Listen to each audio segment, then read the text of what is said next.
দাবি নাম্বার 1, আগামীকাল রোববারের মধ্যে অন্তর্বর্তীকালীন প্রশাসন গঠনের প্রজ্ঞাপন জারি করতে হবে। দাবি নাম্বার 2, অন্তর্বর্তী প্রশাসকের নিয়োগ প্রক্রিয়া চূড়ান্ত হওয়ার পর সেশন জট নিরসন সহ সামগ্রিক বিষয় নিয়ে একাডেমিক ক্যালেন্ডার প্রকাশ করতে হবে। একই সঙ্গে ভুতুড়ে ফলের সমাধান, বিভিন্ন ইস্যুতে অতিরিক্ত ফি আদায় বন্ধসহ যাবতীয় অসঙ্গতিগুলো স্পষ্টভাবে সমাধানের উদ্যোগ নিতে হবে। অন্তর্বর্তীকালীন প্রশাসন গঠনের পরবর্তী 2 কার্যদিবসের মধ্যে 24-25 সেশনের ভর্তি পরীক্ষা আয়োজনের উদ্যোগ গ্রহণ করতে হবে। আগামী 5 কার্যদিবসের মধ্যে ঢাকা কেন্দ্রীয় বিশ্ববিদ্যালয়ের রূপরেখা এবং লোগো মনোগ্রাম প্রকাশ করতে হবে। আগামী 1 মাসের অর্থাৎ আগামী 16ই জুন 2025 খ্রিস্টাব্দ, আমি আবার বলছি আগামী 1 মাসের অর্থাৎ আগামী 16ই জুন 2025 খ্রিস্টাব্দ এর মধ্যে নতুন বিশ্ববিদ্যালয়ের অধ্যাদেশ জারি করতে হবে।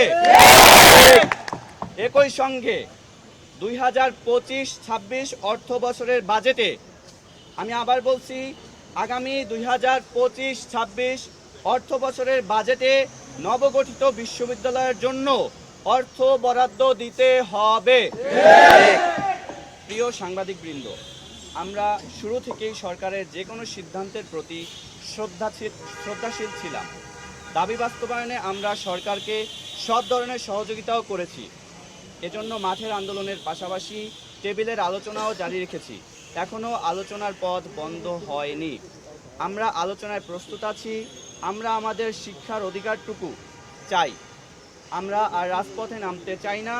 আমরা আন্দোলন সংগ্রাম ছেড়ে পড়ার টেবিলে ফিরে গিয়েছি।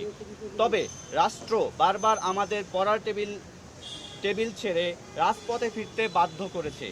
আগামী রোববারের মধ্যে যদি অন্তর্বর্তীকালীন প্রশাসন গঠনের প্রজ্ঞাপন জারি না হয়, তাহলে 19 মে সোমবার থেকে আমরা আবার মাঠের কর্মসূচিতে যেতে বাধ্য হব।